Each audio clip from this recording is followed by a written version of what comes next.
tentang bahaya riya. Di sini pengarang menyebutkan beberapa dalil, di antaranya firman Allah Subhanahu wa taala, "Qul innama ana basyarun mislukum yuha ilayya annama ilahukum ilahu wahid faman kana yarju liqa'a rabbih falyamal amalan salihan wala yusyrik bi ibadati rabbih ahada." Katakanlah, sesungguhnya aku ini hanyalah seorang manusia seperti kalian, yang diwahyukan kepadaku bahwa sesungguhnya sesembahan yang kamu sembah adalah sesembahan yang esa.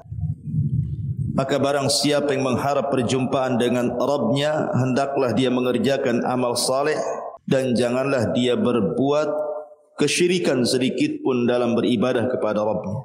Kemudian juga hadis yang dikeluarkan Imam Muslim, "Ana agna syuraka 'anil syirki, man 'amila 'amalan asyraka ma'i fihi ghairi taraktuhu wa syirkah." Aku adalah sekutu yang maha cukup, sangat menolak perbuatan syirik. Barang siapa yang mengerjakan amal perbuatan dengan dicampuri perbuatan syirik kepadaku, maka ku tinggalkan ia bersama kesyirikannya. Dan dalil yang terakhir yang dicantumkan pengarang, hadis dari Abu Sa'id dalam hadis marfu yang sampai kepada Nabi sallallahu alaihi wasallam, "Ala ukhbirukum bima huwa akhafu alaikum indi minal masihid dajjal." Maukah kalian aku beritahu tentang sesuatu yang bagiku lebih aku khawatirkan terhadap kamu daripada Masih Ad-Dajjal? Qalu bala ya Rasulullah, tentu wahai Rasul, apa itu?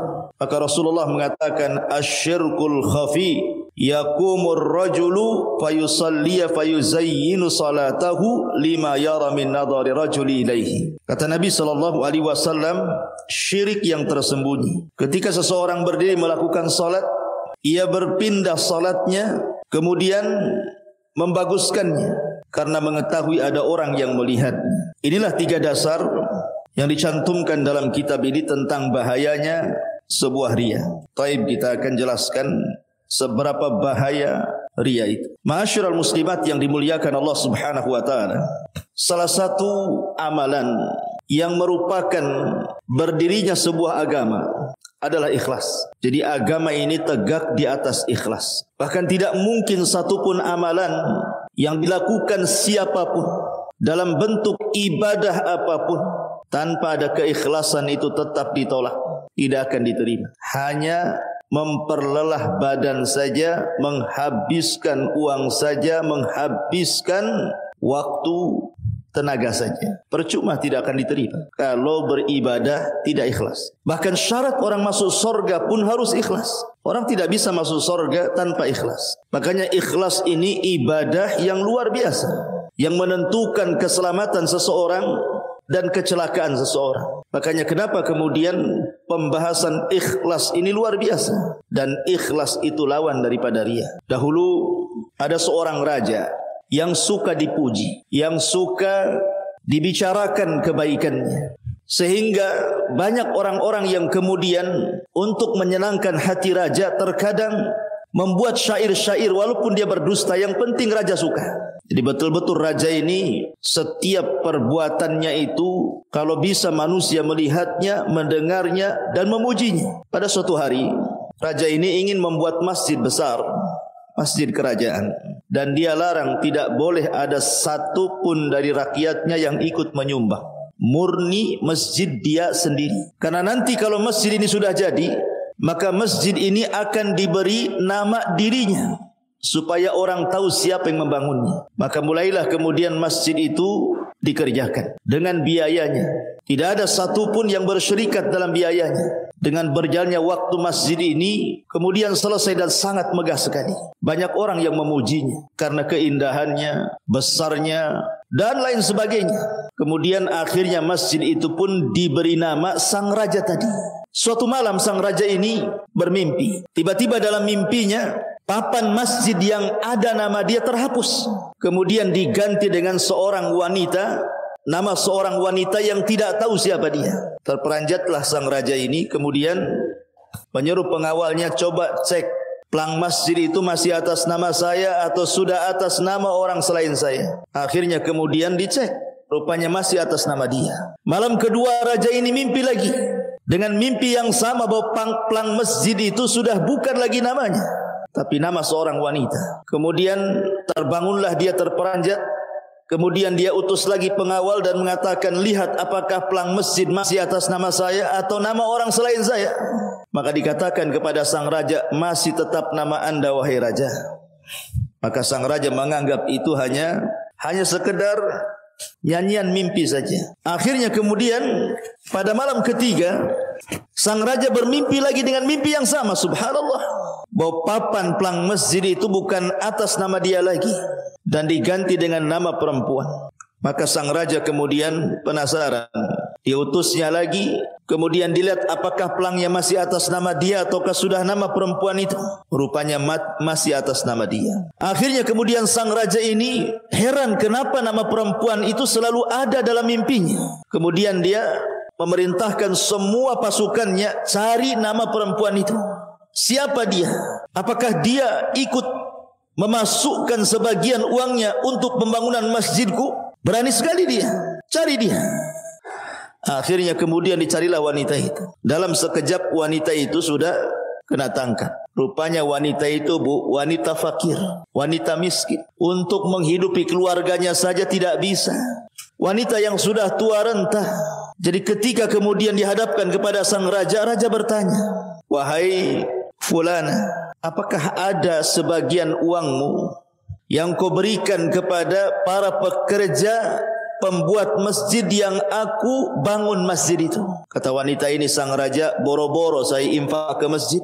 Untuk makan pun susah. Saya ini orang fakir, orang miskin. Uang dari mana saya infakkan sebagian hartaku atau sedikit hartaku untuk pembangunan masjidmu? Justru aku sering melintasi masjidmu dan aku kagum dengan masjidmu itu, saking indah dan besarnya. Kemudian sang raja bercerita tentang mimpinya. Tapi dalam mimpiku, wahai fulana, sudah 3 kali namamu menghapuskan pelang namaku di masjid yang aku bangun sendiri ini. Coba ingat-ingat, ada enggak uangmu yang kau masukkan ke masjid itu biar aku kembalikan? Maka tetap sang wanita ini mengatakan tidak ada. Sampai akhirnya sang wanita ini kemudian bercerita, oh mungkin, kata sang wanita ini, suatu hari aku lewat di depan masjidmu. Kemudian aku kagum dengan masjidmu yang sangat indah dan besar itu. Rupanya aku melihat kuda, yang kuda itu selalu dipekerjakan oleh pekerjamu untuk mengangkut batu.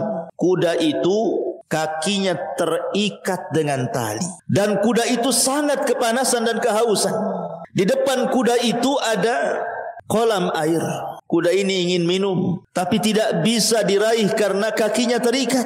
Maka aku pun kemudian berusaha menolong kuda itu dengan melepaskan talinya. Kemudian kuda itu pun minum dari kolam air tersebut, katanya. Kata sang raja, subhanallah, engkau melakukan karena Allah, tapi aku melakukan bukan karena Allah subhanahu wa ta'ala, maka amalanmu diterima. Maka sang raja mengatakan kepada para prajuritnya, turunkan pelang namaku, kasih nama wanita tua ini sebagai nama masjidku, katanya. Subhanallah. Lihat kisah ini sederhana, tapi kisah ini menunjukkan bagaimana balasan orang yang ikhlas dengan balasan orang yang riya. Ma'asyiral muslimat yang dimuliakan Allah subhanahu wa ta'ala, di zaman salaf ada seorang laki-laki yang sangat salehah, keturunan Nabi, namanya Zainul Abidin, Husain ibn Ali ibn Husain ibn Ali ibn Abi Talib, atau dikenal dengan Zainul Abidin, satu-satunya putra Husain yang hidup di Karbala. Dari Zainul Abidin lahirlah keturunan Husain ibn Ali. Husain ibn Ali ini, Bu, mengajarkan kepada kita bagaimana keikhlasan dalam beramal. Setiap malam dia cari orang-orang miskin di sekitar kota Madinah. Kemudian dia gendong gandum dari rumahnya, kemudian diletakkan di setiap pintu-pintu para fuqara wal masakin itu. Tidak ada yang tahu kecuali dia dengan Allah subhanahu wa ta'ala saja. Apabila sudah habis jatahnya, mungkin 1 bulan habis, nanti dia gendongkan lagi, dia letakkan lagi di pintu rumah orang-orang miskin itu. Begitu setiap harinya, sampai akhirnya Allah subhanahu wa ta'ala wafatkan Zainul Abidin ini. Dan Husain ataupun Zainul Abidin selalu mengatakan, sadaqatus sir yudfi'u ghadabar Rabb, bahwa sedekah yang disembunyikan itu bisa memadamkan kemurkaan Allah subhanahu wa ta'ala. Ketika Zainul Abidin kemudian meninggal dunia, nampaklah kemudian di bahunya bekas-bekas dia memanggul gandum setiap malam. Dan sepeninggalnya tidak ada lagi di rumah orang-orang fuqara wal masakin itu gandum-gandum yang biasa mereka makan. Subhanallah. Begitulah amalan salaf di dalam beribadah kepada Allah Subhanahu wa taala, berusaha untuk tidak diketahui manusia. Saya tanya, Bu, mungkin di antara ibu ini ada yang usianya 30, 40, 70 tahun enggak ada, Bu, ya? Ada nenek-nenek masalahnya. Anggaplah 40 tahun ke atas atau 50-an atau ke bawah gitu ya. Saya tanya dengan jujur, Bu, pernah ibu malam-malam bangun di sepertiga malam kemudian tahajud? Tidak ada yang tahu, suami tidak tahu, anak tidak tahu, tetangga tidak tahu. Tidak ada yang tahu kecuali ibu dengan Allah Subhanahu wa taala saja. Kemudian ibu meneteskan air mata dan mengikhlaskan ibadah hanya karena Allah Subhanahu wa taala. Pernah ibu lakukan? Sekali, dua kali, atau seumur hidupnya berapa kali? Padahal Nabi SAW bersabda, wa rajulun dzakarallah fafadat ainah. Di antara satu orang yang akan mendapatkan naungan di atas naungan, di bawah naungan arsy Allah Subhanahu wa taala, seorang laki-laki yang berzikir kepada Allah Subhanahu wa taala, seorang wanita yang senantiasa zakirah berzikir kepada Allah, fafadat ainah, kemudian dia bisa meneteskan air mata karena keikhlasan. Ma'asyiral muslimat yang dimuliakan Allah Azza wa Jalla, banyak memang orang yang beribadah itu, tapi sedikit sekali yang ikhlas. Banyak orang yang daftar untuk melaksanakan haji setiap tahun bertambah dari negara kita ini, Bu. Kuota haji itu selalu bertambah. Tetapi betul kata para ulama salaf, ar-raqbu katsirun walakin al-haj qalilun. Yang berangkat haji memang banyak, tapi yang niat haji karena Allah itu sedikit. Yang berangkat umroh itu banyak, tapi yang niat umroh karena Allah itu sedikit. Saya teringat dengan seorang ibu datang kepada saya, Bu. Ustaz, saya sudah haji 3 kali. Masya Allah, 3 kali. Banyak kali, Bu, haji. Banyak duit ibu ini. Iya, Ustaz, saya sudah berdoa di sana. Enggak dikabul-kabulkan Allah, katanya. Saya katakan, Bu, kan di sana tempat mustajab doa. Ada Raudhah, ada Ka'bah. Kenapa pula tadi ijabah doanya? Emang ibu doa apa di sana? Kata ibu ini, begini Ustaz, saya berdoa kepada Allah ingin mati di kota Mekah, katanya. Jadi doanya tuh, Bu, pengen mati di kota Mekah. Sudah 3 kali haji nggak mati-mati, katanya. Orang haji itu bukan untuk mati di kota Mekah. Kalau ingin mati saja, pura-pura jatuh aja satu, nanti dia diinjak-injak tuh, Bu, mati nanti. Dia kira kalau mati di kota Mekah itu langsung masuk surga gitu, Bu. Mungkin pikiran dia. Jadi saya gojloki, jangan, Bu, jangan mati di kota Mekah. Kenapa, Ustaz? Kalau mati di sana, malaikat sana nanya pakai bahasa Arab. Bisa enggak ibu bahasa Arab? Begini, Bu, kadang niat haji itu macam-macam. Ada yang ingin dipanggil Pak Haji, Bu Haja. Ada yang karena malu omelan tetangga sudah kaya kota haji-haji. Ada yang karena ingin berniaga, macam-macam. Yang haji itu yang berangkat haji banyak, tapi yang haji karena Allah itu sedikit. Yang solat juga banyak, tapi yang solat karena Allah itu sedikit. Yang sedekah dan zakat itu ramai, tetapi yang karena Allah itu sedikit. Ya, karena orang-orang ikhlas itu sedikit. Sedikit sekali. Wa qalilu min ibadiyas syakur. Sedikit sekali orang yang bersyukur, yang ikhlas itu. Abdullah ibn Mubarak rahimahullahu ta'ala, seorang alimin ulama'is salaf, ketika safar bersama teman-teman, kebiasaan Abdullah ibn Mubarak ini apabila sedang istirahat di tengah-tengah safar, maka dia lihat kanan kirinya teman-teman sesafarnya itu. Kalau sudah nampak tidur, lelap, nyenyak, ngorok, maka dia bangun. Kemudian dia salat tanpa teman-temannya tahu. Sehingga diceritakan oleh seseorang, teman daripada Abdullah ibn Mubarak ini yang pernah safar bersama beliau, suatu malam ketika dia terbangun tengah malam karena gelap, dia berusaha untuk menyalakan api.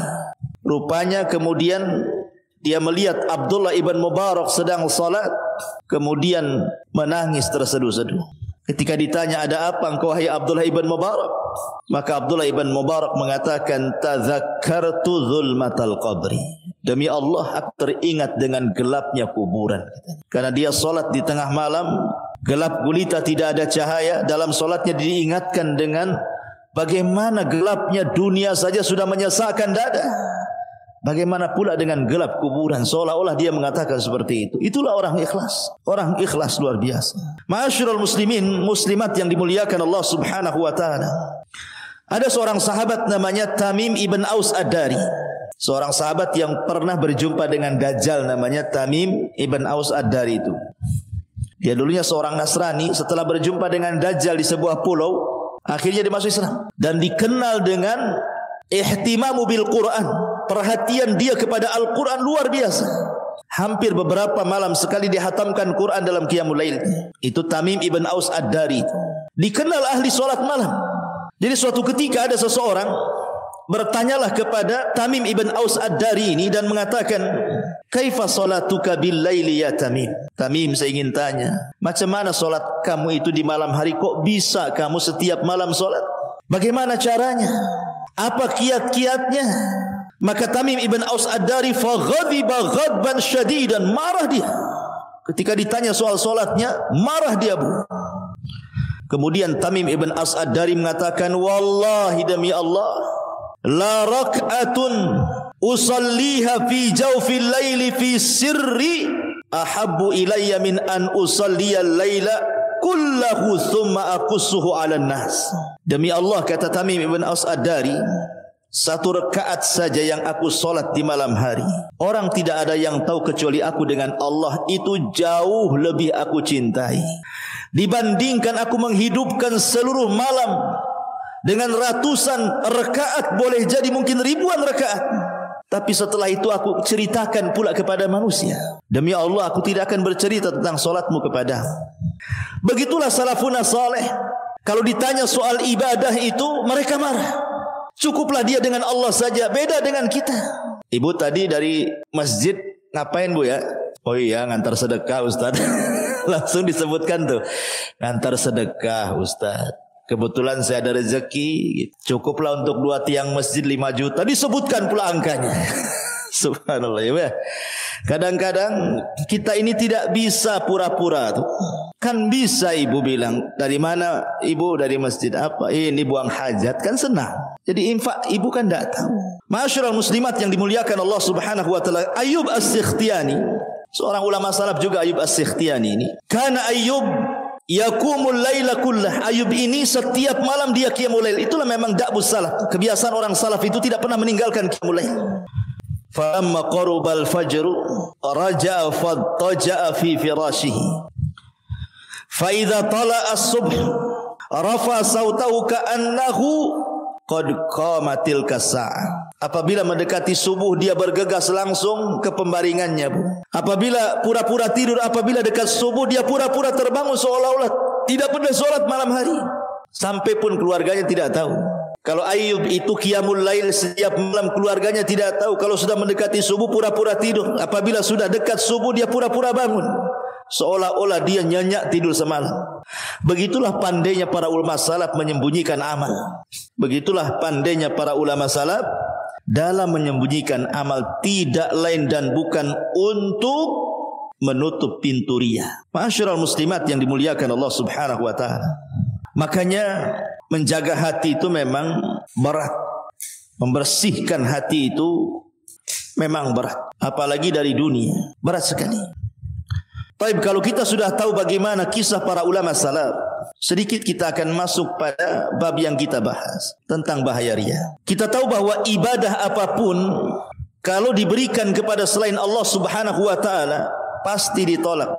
Pasti ditolak. Saya buat permisalan seperti ini, Bu. Ibu punya perusahaan, punya usaha lah, bukan perusahaan. Contoh saja ibu mungkin jual gorengan, jual kue atau yang lainnya lah.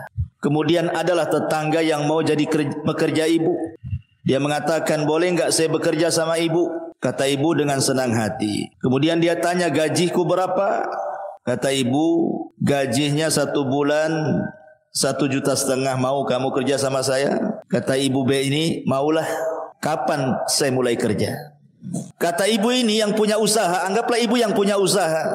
Biar kamu semangat kerjamu, maka aku akan kasihkan upahnya duluan. Jadi gajinya di awal ibu kasih 1,5 juta sama dia, setiap hari disuruh buat kue.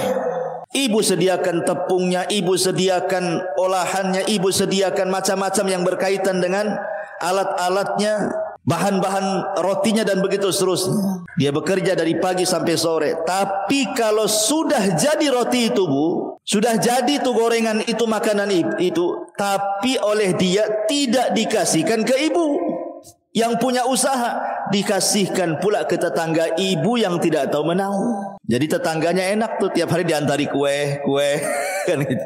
Itu kan kuenya ibu. Ibu yang bayar dia, ibu yang menyediakan apapun kebutuhannya, bahan-bahannya. Kok sudah jadi makanan malah dikasihkan tetangganya? Kira-kira, Bu, dipecat nggak tuh orang kayak gitu? Bukan 100%, Bu, 1000% ibu pecat tuh. Apa enggak rugi itu? Maunya saya katakan begini, ini logika saja. Kalau makhluk kepada makhluk saja seperti itu, ibu sudah baik sama dia, kasih modal, ibu sudah kasih bahan-bahannya, alat-alatnya, tiba-tiba sudah jadi dikasihkan orang, ibu marah. Gimana dengan sang pencipta, Bu? Allah Subhanahu wa ta'ala. Dia sudah menciptakan kita, dia sudah memberikan nikmat kepada kita, dia sudah memberikan segala-galanya kepada kita. Tiba-tiba ketika kita suruh beribadah sebagai bentuk syukur, kita pula kasihkan orang lain kepada makhluk selain Allah. Apa enggak murka Allah itu?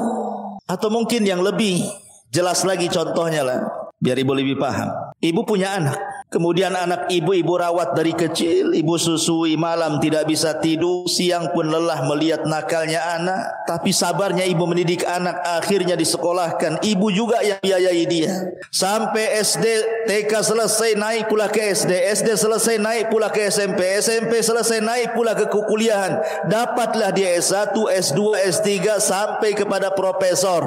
Anggaplah seperti itu. Harapan ibu, tentu anak ini setelah lelah letih ibu didik gitu ya. Maunya ibu itu kalau sudah berhasil ya tolonglah bantu-bantu orang tuanya. Kalau sudah bekerja punya uang, ibunya sudah tidak bekerja, tolonglah tiap bulan kirim, gantian gitu ya maksudnya ya. Rupanya tiap bulan anak ibu yang sudah profesor itu kalau ngirim uangnya nggak pernah ke ibu, ke tetangga ibu pula dia ngirim uang itu. Enak kali tetangganya itu. Bukan anak dia, bukan dia yang merawat, bukan dia yang nyekolahkan, tapi tiap bulan dapat uang dari anak ibu. Sakit nggak, Bu? Sakitnya tuh di sini, Bu. Sakit banget tuh. Itu makhluk dengan makhluk. Bagaimana sang Khalik? Walillahi masalul a'la. Walillahi masalul a'la. Laisa kamitsli syai'un wa huwas samiul basir. Maka Allah pun akan murka apabila ada orang yang beramal kepada selain Allah. Maka Allah Subhanahu wa ta'ala tidak akan menerima amalannya. Wa qadimna ila ma amilu min amalin faja'alnahu haba'an manthura. Dan kami hadapkan segala amal mereka yang mereka kerjakan, lalu kami jadikan amal itu bagaikan debu yang berterbangan, enggak tersisa. Ma'asyiral muslimat yang dimuliakan Allah Subhanahu wa ta'ala. Sampai-sampai Nabi sallallahu alaihi wasallam membuat permisalan, Bu. Permisalan orang yang beramal karena riya, karena ingin dipuja, ingin dipuji, ingin dipandang, ingin dilihat, ingin didengar, seperti serigala yang lapar, Bu. Ada serigala yang lapar, kemudian dilempar satu kambing. Kira-kira kambing itu tidak disikat, pasti disikat sama serigala itu. Namanya serigala lapar, boleh jadi tidak disisakan sama sekali. Begitulah kata Nabi sallallahu alaihi wasallam, "Madzibani ja'ian ursila fi ghanamin." Kata Nabi sallallahu alaihi wasallam, sesungguhnya tidaklah dua serigala yang lapar, betul-betul lapar, diutus kepada seekor kambing. Apa yang terjadi? Pasti akan dilahapnya. Tidak akan disisakan oleh dua serigala itu. Namanya sedang lapar. Bi afsadalaha min hirsil mar'i 'alal mali wasyarafi lidini. Tetapi itu tidak lebih rusak dibandingkan orang yang rakus terhadap harta, terhadap dunia, dan rakus terhadap kehormatan dalam agamanya, ingin dipuja, ingin dipuji dan begitu seterusnya. Ma'asyiral muslimat yang dimuliakan, begitulah amalan itu kalau tidak didasari dengan keikhlasan percuma. Makanya kata para ulama, ibu kalau ingin beramal dan bisa ikhlas, amalkan. Ibu kalau ingin beramal dan inginnya riya, ngapain lelah-lelah, letih-letih, capek-capek beramal kalau toh juga tidak akan diterima. Sudah berhenti saja amal. Masya Allah. Dalam surah Al-Kahfi ayat 42 Allah katakan, wa yaqalaitani lam usyrik bi rabbi ahada. Dan harta kekayaannya dibinasakan, lalu dia membolak-balikan kedua tangannya menyesal terhadap apa yang telah ia belanjakan untuk itu. Sedang pohon anggur itu roboh bersama parap-parapnya, dan dia pun berkata, duhai kiranya dulu aku tidak mempersekutukan Allah dengan siapapun. Ayat ini ingin menjelaskan, Bu, bahwa riya itu membahayakan amal. Riya itu bisa menggugurkan amalan. Karena Allah Subhanahu wa taala tidak akan pernah melihat amalan yang bahkan Allah Subhanahu wa taala sampai mengancam dalam sebuah hadis, dijelaskan. Hadis ini termasuk yang dikeluarkan dalam Musnad Imam Ahmad. Innallaha tabaraka wa ta'ala yaqul, sesungguhnya berfirman, yauma tujazal ibadu bi a'malihim, pada hari orang-orang dibalas atas amal-amal mereka, idhabu ilal ladzina kuntum tura'u bi a'malikum fid dunya fangduru duna indahum jaza. Temuilah, kata Allah, orang-orang yang dulu kau perlihatkan di dunia di sisi mereka. Seolah-olah Allah ingin katakan, Bu, kalau ibu solat karena manusia, baca Quran semua karena manusia, maka Allah katakan nanti pada hari kiamat, kau minta balasan kepada orang yang ketika di dunia amalanmu ingin dilihat dia, minta sama dia balasannya. Kira-kira dia bisa menyediakan surga enggak untuk ibu? Tidak akan pernah. Lihat bagaimana Allah Subhanahu wa taala meninggalkan ibu dan meninggalkan kesyirikannya. Itulah makna taraktuhu wa syirkah, ku tinggalkan dia dan kesyirikannya. Ibu akan ditinggalkan Allah pada hari kiamat, dan Allah katakan, pergi saja kau kepada orang yang kau ketika di dunia ingin melihat amalanmu, minta amalan sama dia, minta balasan sama dia. Kan ngeri, Bu, kalau Allah mengatakan seperti itu pada kita pada hari kiamat. Makanya pentingnya beramal saleh. Terkadang di dunia ini, Bu, jangan terpedaya dengan penampilan, jangan terpedaya dengan pakaian. Kadang-kadang ada ibu-ibu yang baru hijrah, maaf ibu ya, mudah-mudahan bukan ibu di sini, ibu di sono. Kadang-kadang ketika hijrah itu yang dipikirkan hanya pakaian. Nampak nih ada pakaian model baru, pengen beli. Ya, cadar model baru pengen beli, kaos kaki, kaos tangan model baru pengen beli. Pokoknya kerjanya ngaca saja.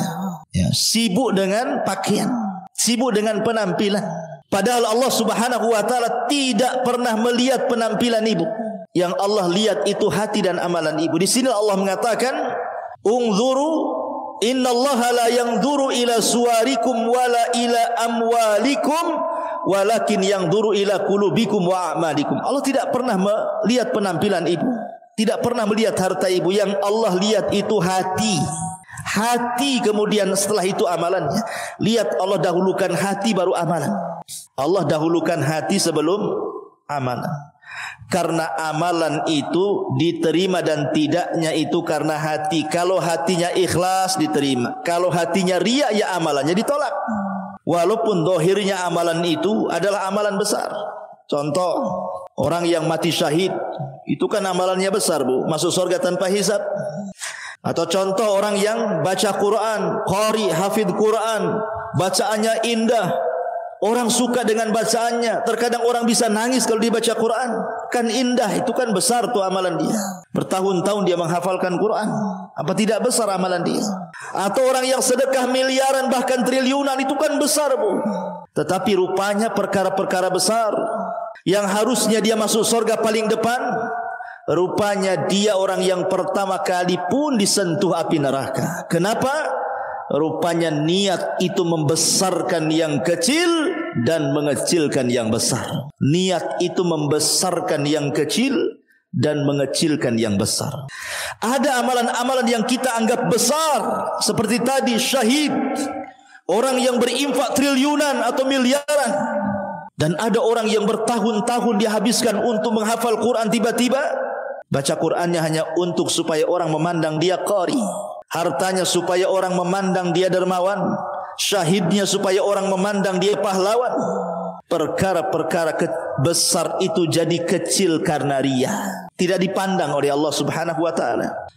Bahkan dalam sebuah hadis yang sahih, awal man tusyu'ira bin nari yaumal qiyamah, orang yang pertama kali disentuh api neraka justru orang-orang ini. Ketika Allah bertanya kepada mereka, apa yang kau amalkan? Yang satu mengatakan aku mati syahid karenamu, yang satu mengatakan aku sedekah karenamu, yang satu mengatakan aku baca Quran karenamu. Allah katakan, kadzabtum, dusta kamu itu, dusta. Engkau baca Quran supaya manusia menganggap engkau qari, engkau syahid supaya orang menganggap engkau pahlawan, engkau bersedekah supaya orang menganggap engkau dermawan. Kadzabtum, dusta kamu.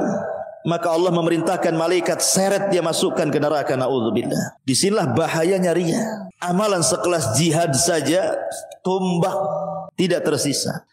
Amalan sekelas orang yang infak triliunan saja tumbang, tidak tersisa. Amalan orang yang menghafal Quran dari kecil sampai tua aja tumbang kalau niatnya karena riya. Apalagi amalan-amalan kecil selain daripada amalan-amalan besar. Maka takutlah kepada riya. Ma'asyiral muslimat yang dimuliakan Allah Azza wa Jalla, lihat bagaimana Allah permisalkan dalam Quran. Ayawaddu ahadukum an takuna lahu jannatum min nakhilin wa a'nabin tajri min tahtiha al-anhar lahu fiha min kulli thamaratin wa asabahu al-kibaru wa lahu dhurriyyatun du'afa fa asabaha i'sarun fihi narun fahtaraqat kadzalika yubayyinullahu lakumul ayat la'allakum tatafakkarun. Allah Subhanahu wa taala berfirman, adakah salah seorang di antara kalian yang ingin memiliki kebun kurma dan anggur yang mengalir di bawahnya sungai-sungai? Di sana dia memiliki segala macam buah-buahan. Kemudian datanglah masa tuanya, sedangkan dia memiliki keturunan dan anak-anak kecil. Lalu kebun itu ditiup angin keras yang mengandung api, kemudian membakarnya habis. Demikianlah Allah menerangkan ayat-ayatnya kepadamu agar kamu memikirkannya. Lihat Bu, bagaimana ayat ini menjelaskan satu kisah begini Bu. Ini analogi namanya. Ini Allah menceritakan begini. Ada seseorang, orang ini punya kebun ceritanya, dan tanahnya hektaran. Di situ ada pohon kurmanya, di situ ada pohon anggurnya, di situ ada buah-buahan yang lainnya. Boleh jadi mangga, jeruk, rambutan, durian, macam-macam lah namanya buah-buahan. Kemudian dia tanam, dia rawat. Untuk apa Bu? Untuk masa tua. Dia pikir kalau sudah tua, kebunnya hektaran, buahnya ribuan, sementara dia punya keluarga, anak dan cucu, dia tidak bekerja lagi. Ketika dia tidak bisa bekerja lagi, dia tidak tinggal menikmati hasilnya. Itu maksudnya dia. Maksudnya ayat ini menceritakan orang yang punya kebun kemudian ditanam sampai besar, kemudian setelah tua nampaklah ranum buah-buahannya tuh. Yang selama ini dia tanam, mangganya nampak sekarang sudah berbuah. Yang tadinya dia tanam durian, nampaklah duriannya sudah berbuah. Rambutannya sudah berbuah, kurmanya sudah berbuah, anggurnya sudah, semua sudah berbuah. Dan dia pun sudah tua, sudah sakit, tak bisa kerja. Dia punya anak yang kecil-kecil, tidak mungkin lagi dia bekerja. Tiba-tiba ketika keesokannya dia mau menikmati hasilnya, datang angin membawa panas, membakar semua kebunnya. Lalu apa hasilnya? Dari muda dia tanam buah-buahan itu, setelah tua dia tidak bisa bekerja, rupanya dia tidak menikmati hasilnya. Dia pun susah, anak-anaknya pun susah. Begitulah Allah ingin katakan orang yang beramal riya itu seperti itu Bu. Ya. Ibu sudah berapa tahun? Anggaplah 50 tahun, 40 tahun. Dari mulai solat karena manusia, sedekahnya karena manusia, solat malamnya karena manusia, ngajinya karena manusia, semua serba karena manusia. Ngaji pun kalau tidak dipaksa suami tak mau ngaji, itu kan karena manusia juga. Ya. Karena riya itu bukan hanya beramal karena manusia, meninggalkan amal karena manusia pun itu riya namanya. Aduh, ibu rajin kali ke pengajian, lama-lama jadi bu hajah, jadi ustazah katanya. Ngomong sama abangnya, bang, Tak enak nih tetangga bilang saya ustazah, ngajinya sebulan sekali aja lah, jangan tiap minggu. Itu pun ria, Bu. Meninggalkan amal karena manusia itu ria. Sebagaimana beramal karena manusia juga ria. Ada bapak bolak-balik dia 5 waktu datang ke masjid. 5 waktu datang ke masjid. Belum ada orang ke masjid dia sudah ke masjid. Kata tangganya, haji aja belum lo, katanya, kayak Pak Haji aja kau. 5 waktu rajin kali katanya. Akhirnya dia pun merasa kecil hati. Betul juga, nanti aku dibilang Pak Haji, malu pula katanya. Ah, sudahlah maghrib saja. Ah, itu pun ria tuh. Akhirnya dia meninggalkan amal karena ucapan manusia. Jadi ria itu bukan hanya beramal karena manusia, meninggalkan amal karena manusia, dua-duanya ria tuh. Karena intinya karena manusia, bukan karena Allah. Kalau karena Allah mungkin dia tidak bisa ke masjid karena sakit kan itu. Ya memang Allah takdirkan dia tidak bisa ke masjid karena sakit. Tapi kalau tidak ke masjid kemudian gara-gara ucapan orang, maka itu karena ria itu namanya. Meninggalkan karena manusia. Jadi kalau seandainya orang seumur-umur hanya ria saja ya, nanti pada hari kiamat yang ia sangka tuh solat dia banyak, puasa dia banyak, semuanya sudah banyak, rupanya ketika dia minta kepada Allah, mana solat saya Allah, mana puasa saya ya Rabb, mana zakat saya ya Rabb, rupanya kata Allah, tidak ada. Kamu itu belum berbuat baik sedikit pun di dunia. Dari mulai kau lahir sampai mati tidak ada amalanmu katanya. Kan rugi akhirnya ya. Sama dengan punya kebun tadi, udah waktunya panen pula, hilang pula panennya. Begitulah orang riya. Orang riya itu seperti itu. Naudzubillah. Ya. Ma'asyiral muslimat yang dimuliakan Allah Azza wa Jalla. Lalu bagaimana sih caranya supaya kita tidak terhindar atau supaya kita tidak masuk dalam riya ini? Apa kiat-kiatnya? Karena riya ini bahaya, Bu. Bisa mengantarkan kepada syirik besar dan syirik kecil. Bisa menggugurkan amal orang. Bisa menyebabkan dia mendapatkan azab pada hari kiamat. Dan juga dia akan terhina. Orang riya ini amalannya itu menghinakan dirinya karena selalu sakit hati. Bagaimana sakit hatinya Ustaz? Contoh nih Bu ya.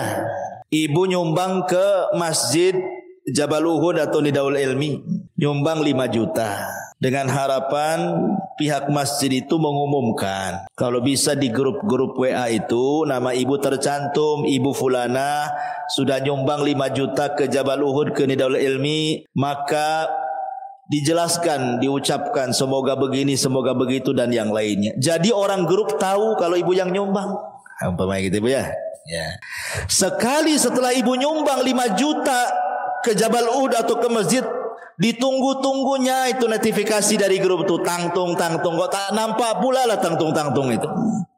Ditengok pagi tak ada pula pemberitaan dia infak, ditengok siangnya tak ada pula, di sore hari tak ada, di malam hari tak ada. Nunggu 1 hari, oh mungkin Ustaz lupa nulis di grup ini bahwa saya infak. Ditunggu 2 hari tak juga, ditunggu 1 minggu tak juga. Memanglah Ustaz itu katanya. Kalau tahu tadi umumkan, bagus saya kasih 100.000 saja dari 5 juta. Itu di situ Bu sengsaranya orang riya tuh. Orang riya itu sengsara. Hatinya itu tidak pernah tenang, dihinakan dengan hartanya. Bahaya. Ya. Jadi memang bahaya riya itu luar biasa. Di dunia saja sudah sempit sesak tuh dadanya, apalagi di akhirat makin sempit sesak lagi dadanya. Satu Bu obat riya itu ya. Pertama mujahadatun nafsi fil ikhlas. Cobalah sungguh-sungguh melatih diri. Yang namanya ikhlas itu memang berat. Sampai-sampai para ulama mengatakan allajtu al-qalba 20 sanatan. Aku berusaha mengobati hatiku untuk supaya ikhlas selama 20 tahun. Baru setelah itu aku mendapatkan kenikmatan ibadah kata. 20 tahun Bu. Ulama itu belajar mentarbiyah hati supaya ikhlas, baru setelah 20 tahun dia merasakan nikmatnya ibadah. Maka dari sekarang lah Bu ya, cobalah berusaha sungguh-sungguh. Memang betul-betul ibu ngaji karena Allah, ibu sholat karena Allah, ibu sedekah karena Allah dan begitu seterusnya. Dan itu memang perlu pengorbanan. Walladzina jahadu fina lanahdiyannahum subulana. Orang-orang yang sungguh-sungguh pada jalan kami akan berikan hidayah orang tersebut kata Allah. Yang kedua, ayyakuna lil abdi amalun salihun khafiyun. Cobalah dibiasakan kalau beramal itu jangan diketahui orang, disembunyikan. Kalau memang amalan-amalan itu bukan bentuk syiar yang harus ditampakkan, sebaiknya disembunyikan. Kalau boleh orang tidak tahu, Contoh nih, seandainya ibu mau sedekah sama tetangga yang miskin, bagaimana caranya supaya tidak tahu? Cari orang. Kalau sekarang kan ada tukang ojek, ada ojek online gitu Bu ya. Padahal tetangganya sebelah-sebelahan Bu, kopel lagi. Ibu pengen bantu orang sebelah, cuman biar ibu nampak ikhlas, ibu pura-pura jauh ke pasar gitu ya. Carilah tukang ojek online itu, tolonglah antarkan uang ini ke nomor sekian, itu pada tetangga sebelah tuh. Ya, bisa nggak Bu tuh kayak gitu tuh? Kalau bisa mantap lah Ibu tuh. Ya, jadi seperti itu.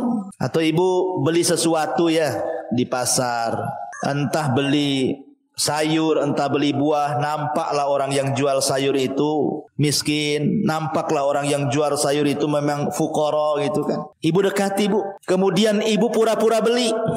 Entah belikan tidak harus banyak, 5.000 perak jadilah 10.000 perak lah jadilah itu berapa ikat kangkung itu. Adalah kembalian entah 1.000-2.000 perak bukan? Ada kembalian. Sebelum ibu pulang udah ambil, langsung pergi Bu. Itu namanya sedekahus sir itu. Ya, udah ambil aja. Ini enggak, saking bakhilnya Bu. Ibu beli 100.000, kembaliannya 1.000, ditunggu tuh yang 1.000 tuh. Sampai pedagangnya bingung itu mau nyari kembaliannya itu, yang muter-muter. Akhirnya mau berjam-jam juga dia tinggalkan warungnya, mau beli nggak jadi karena nggak ada penjualnya jadinya kan. Tuh gara-gara 1.000 ibu tuh jadinya merugikan orang. Itulah orang bakhil kayak gitu tuh. Ya. Jadi sedekahkan saja. Sedekahus sir yudfi'u ghadabar Rabb. Kemudian yang ketiga, ingatlah kematian. Ingatlah kematian. Karena orang mati itu angan-angannya cuma satu Bu. Apa angan-angan orang mati? Angan-angan orang mati itu cuma satu, laula akhartani ila ajalin qarib la asaddaqa wa akum minas salihin. Ya Allah, kalau kau bangkitkan aku sesaat saja ke bumi, aku akan sedekah karenamu dan aku akan jadi orang baik tuh. Tapi kan mustahil ya, orang mati hidup lagi kan Bu ya. Maka ingat kematian supaya ikhlas karena Allah. Kemudian yang keempat, kata para ulama, istahdhara daiman qabla kulli qaulin wasamat. Coba hadirkan niat sebelum ibu ngomong sesuatu, mengamalkan sesuatu, hadirkanlah niat itu. Umpamanya nih Bu ya, contoh, ibu mau ke tetangga main-main, ya kan? Ibu tuh niatnya apa? Mau apa ke tetangga itu? Itu sudah dihadirkan tuh niat tuh di rumah tuh. Kalau ibu menghadirkan, pusing juga di rumah sendiri, bagus yang ngerumpi sama tetangga, itu niatnya udah bagus tuh. Ya. Jadi niatkan, coba sebelum ibu berkata, sebelum ibu beramal itu coba niatkan dulu. Jadi sebelum bergerak itu sudah ada niat gitu ya. Dan niat itu lillah karena Allah, bukan karena yang lainnya. Kemudian yang nomor 5, tadzakkar daiman annaka satakifu amamallahi yaumal qiyamah. Cobalah ingat bahwa kita ini akan berhadapan dengan Allah pada hari kiamat. Jangan seperti hadis yang tadi saya katakan, orang yang mati syahid panggil di hadapan Allah kemudian ditanya, kamu syahidmu karena apa? Dia mengatakan karena Allah, kadzabta, dusta. Kau dusta kau. Syahidmu bukan karena aku, kata Allah. Kau itu syahidmu karena manusia supaya engkau disebut pahlawan. Jangan seperti itu. Ingat bahwa kita akan berhadapan dengan Allah dan Allah akan menanyakan kita, maka ikhlaskan ibadah supaya diterima di hadapan Allah Subhanahu wa taala. Kemudian juga ketahuilah bahwa dampak riya itu apa?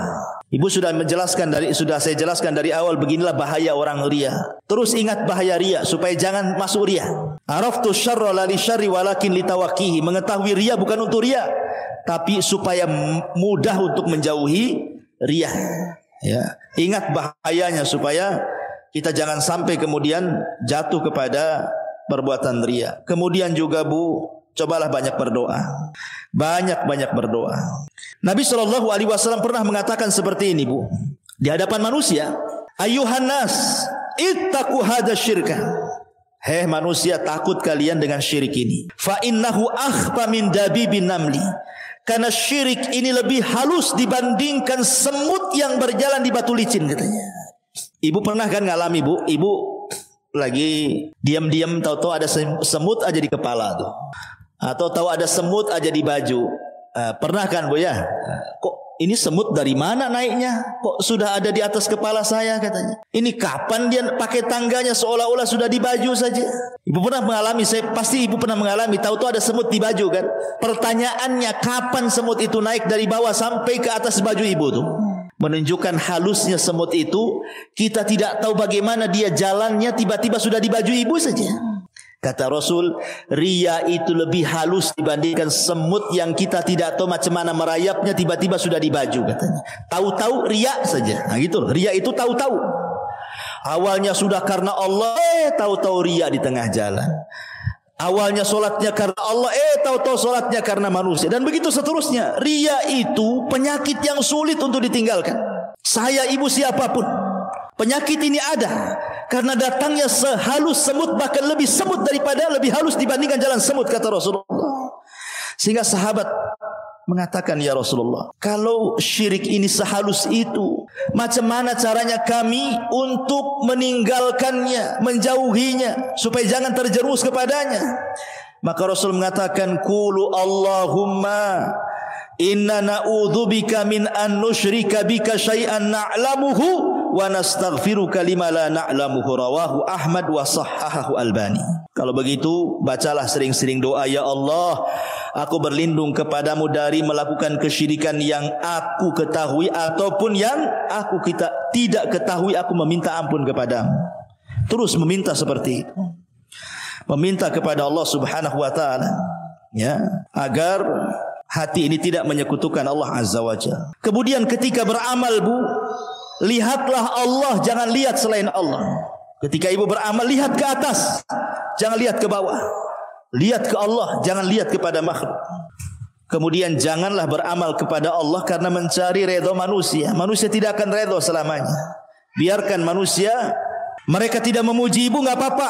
Yang penting Allah memuji ibu. Mendingan kita berharga di mata Allah dibandingkan kemudian berharga di mata manusia.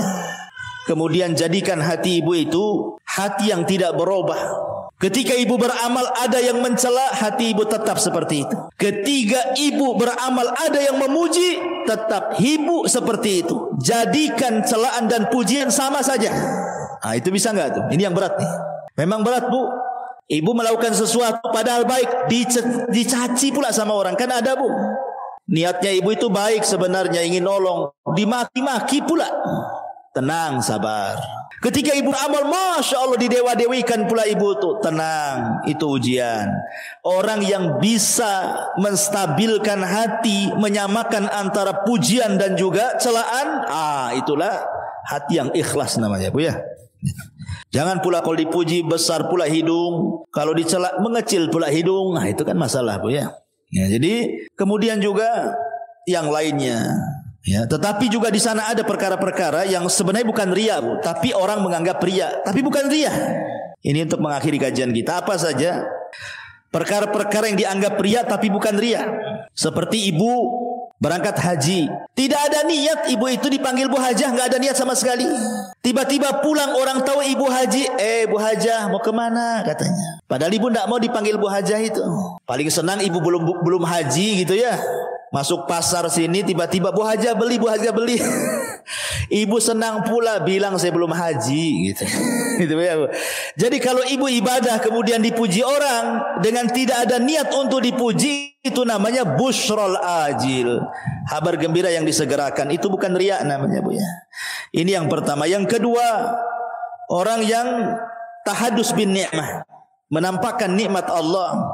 Ya, ibu beli baju bagus, ibu beli tas bagus, ibu beli jilbab bagus, dan begitu seterusnya dalam rangka tahadus bin ni'mah.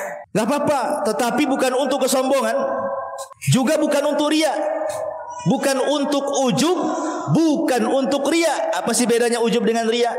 Kalau riya menyekutukan Allah dengan orang lain, kalau ujub itu menyekutukan Allah dengan diri sendiri. Ya, dua-duanya terlarang, tidak boleh. Ataupun seseorang menyembunyikan dosa. Ibu ini dulunya, pamannya orang lain lah, jangan ibu, banyak kali dosanya. Tiba-tiba ibu sudah hijrah, ibu sembunyikan gitu ya. Tidak mau cerita tentang dosanya. Itu menyembunyikan kebaikan seperti itu bukan riya. Justru kalau menceritakan malah dosa besar gitu ya. Kemudian yang terakhir, iktisabu syuhratin bi ghairi talabiha. Ibu ini tidak hendak dipuji orang, terkenal dan begitu seterusnya, tapi tiba-tiba dipuji karena kebaikannya. Ketika kemudian ibu terkenal karena kebaikannya dan bukan maksud ibu ingin terkenal, maka itu bukan riya. Ya, itulah nikmat yang Allah berikan di dunia. Allah sedang mengangkat derajat ibu di dunia. Wallahu a'lam bishawab. Ini di antara bahaya riya. Mudah-mudahan ada manfaatnya. Karena sudah jam 11:16 ya, tidak ada tanya jawab. Insyaallah kita lanjutkan di lain kesempatan. Mudah-mudahan bermanfaat. Kita tutup dengan doa kafaratul majlis. Subhanakallahumma bihamdika asyhadu an la ilaha illa anta astaghfiruka wa atubu ilaik. Wallahu ta'ala. Assalamualaikum warahmatullahi wabarakatuh.